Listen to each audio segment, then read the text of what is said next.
Baik, perkenalkan, nama saya Frederika Yolanda Divtania. Di sini saya akan melakukan presentasi sebagai tugas akhir kegiatan MBKM Asistensi Mengajar.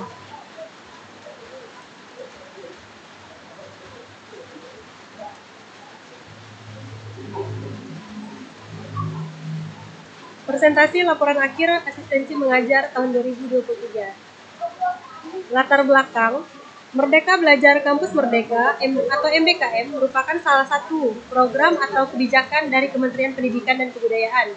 Kegiatan MBKM ini bertujuan sebagai dorongan untuk mahasiswa supaya lebih siap dan berkompeten dalam memasuki dunia kerja. MBKM berlandaskan pada Peraturan Menteri Pendidikan dan Kebudayaan Republik Indonesia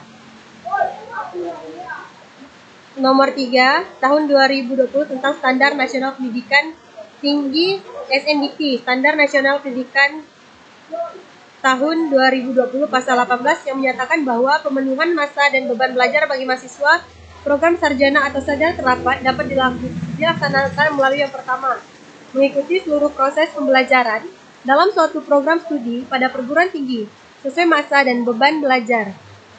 Dan yang kedua, mengikuti proses pembelajaran di dalam program studi untuk memenuhi sebagian masa dan beban belajar dan sisanya mengikuti proses pembelajaran di luar program studi menurut Kementerian Pendidikan dan Kebudayaan pada tahun 2020. Kemudian ada tujuan kegiatan asistensi mengajar. Tujuan kegiatan asistensi mengajar menurut Hairida tahun 2022, tujuan dari kegiatan asistensi mengajar yaitu sebagai berikut. Yang pertama, meningkatkan mutu mahasiswa dalam mempersiapkan diri dalam memasuki dunia kerja secara khusus menjadi seorang pendidik. Yang kedua, memberikan pendalaman pengetahuan yang berdampak baik untuk mahasiswa maupun program studi. Yang ketiga, memberikan pengalaman secara langsung kepada mahasiswa untuk lebih meningkatkan kemampuan minat menjadi seorang pendidik. Yang keempat, memberikan kesempatan kepada mahasiswa untuk mengembangkan sikap tanggung jawab dalam kemampuannya secara mandiri. Dan yang terakhir, memberikan pengenalan kepada mahasiswa mengenai lingkungan sekolah dan penyusunan perangkat pembelajaran berdasarkan kurikulum. Oke, adapun manfaat dari asistensi mengajar. Yang pertama, manfaat untuk program satuan pendidikan, yang kedua manfaat untuk program studi, dan yang ketiga untuk mahasiswa asistensi mengajar. Adapun manfaat untuk satuan pendidikan, yang pertama, membantu sekolah dalam proses keberlangsungan kegiatan belajar mengajar. Yang kedua, menambah informasi dan pengetahuan serta keterampilan baru dari mahasiswa asistensi mengajar dan dosen. Yang ketiga, memberikan kesempatan di dalam satuan pendidikan untuk meningkatkan dan menyiapkan calon guru yang profesional dan berkualitas. Yang kedua, manfaat untuk program studi, yaitu meningkatkan kerjasama kemitraan antara sekolah dan program studi mengembangkan program-program pembelajaran yang berkelanjutan. Yang kedua, sebagai salah satu bentuk pelaksanaan tridharma perguruan tinggi. Dan yang ketiga, memberikan kesempatan kepada dosen dalam melihat perkembangan dan yang dapat diimplementasikan dalam kurikulum dan perkuliahan. Lalu ada manfaat bagi mahasiswa asistensi mengajar. Yang pertama, memberikan kesempatan mahasiswa untuk meningkatkan kemampuan mendidik dan yang ia miliki. Yang kedua, memberikan kesempatan mahasiswa untuk memperdalam ilmu melalui pengalaman yang dirasakan secara langsung. Yang ketiga, menjadi sarana yang digunakan untuk memantapkan kemampuan dan minat dalam mempersiapkan diri sebagai calon pendidik.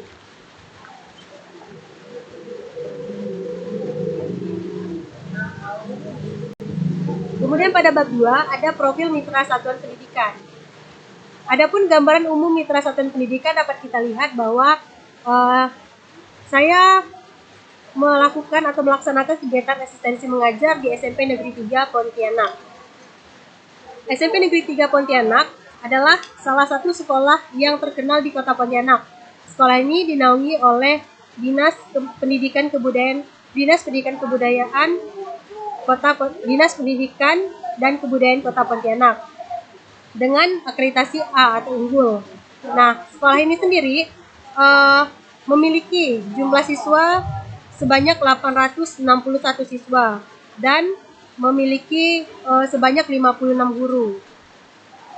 Pada sekolah ini terbagi menjadi 3 kelas, 3 tingkatan maksud saya, yang itu ada tingkat kelas 7, 8, dan 9. Kelas 7 itu terbagi dari kelas 7A sampai dengan kelas 7I. Kelas 8 dari kelas 8 sampai kelas 8I, dan kelas 9 dari 9A sampai 9I.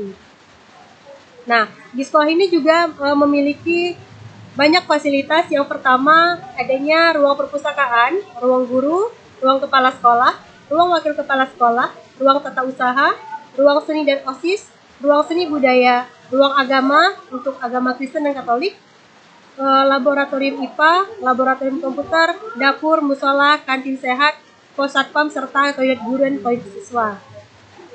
Nah, kegiatan di sekolah ini berlangsung, jam operasionalnya dari jam 6.45 sampai jam 14.00 atau jam 2 sore. Dengan kegiatan pembelajaran itu dimulai dari hari Senin sampai dengan hari Jumat.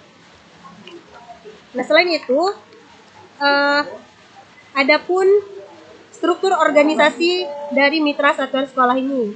Nah, dari struktur organisasi di SMP Negeri 3 Pontianak ini terdiri dari kepala sekolah, komite sekolah, wakil kepala sekolah, wakakurikulum, wakakesiswaan, wakasapras, dan wakahumas, ketatausahaan atau pengadministrasian umum dan operator dapodik, kepala perpustakaan, kepala lab IPA, bendahara BUSP, tenaga medis UKS, keamanan, wali kelas, komunitas pelajar guru, koordinator pendidikan agama, koordinator pendidikan Pancasila, koordinator bahasa Indonesia, koordinator matematika, koordinator IPA, koordinator IPS, koordinator bahasa Inggris, koordinator PJOK, koordinator informatika, koordinator seni dan budaya, koordinator bimbingan dan konseling, serta koordinator P5 dan peserta didik. Nah, adapun visi dan misi dari sekolah ini, yaitu yang pertama, ekosistem pendidik.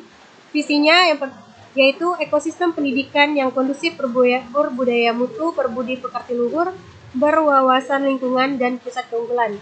Adapun misinya, yang pertama, mempertahankan akreditasi, mengembangkan ekosistem pendidikan yang kondusif, menumbuhkan budaya mutu sekolah, melakukan pelestarian fungsi lingkungan, mencegah terjadinya pencemaran atau perusakan lingkungan hidup, dan melaksanakan program penumbuhan budi pekerti luhur dan akhlak mulia.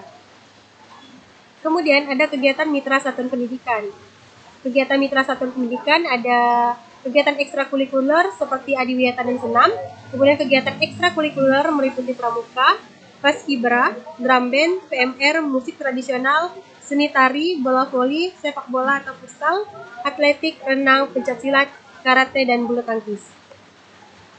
Kemudian pada bab 3 terdapat kegiatan mengajar dan mengajar asistensi mengajar.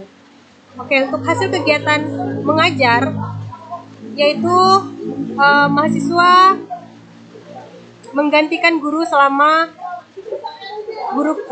mengajar dan menggantikan guru pendamping selama mengikuti kegiatan MBKM asistensi mengajar. Yang kedua, membuat perangkat pembelajaran seperti RPP, LKPD, bahan ajar, media ajar, dan instrumen penilaian, dan membuat program tahunan serta program semester.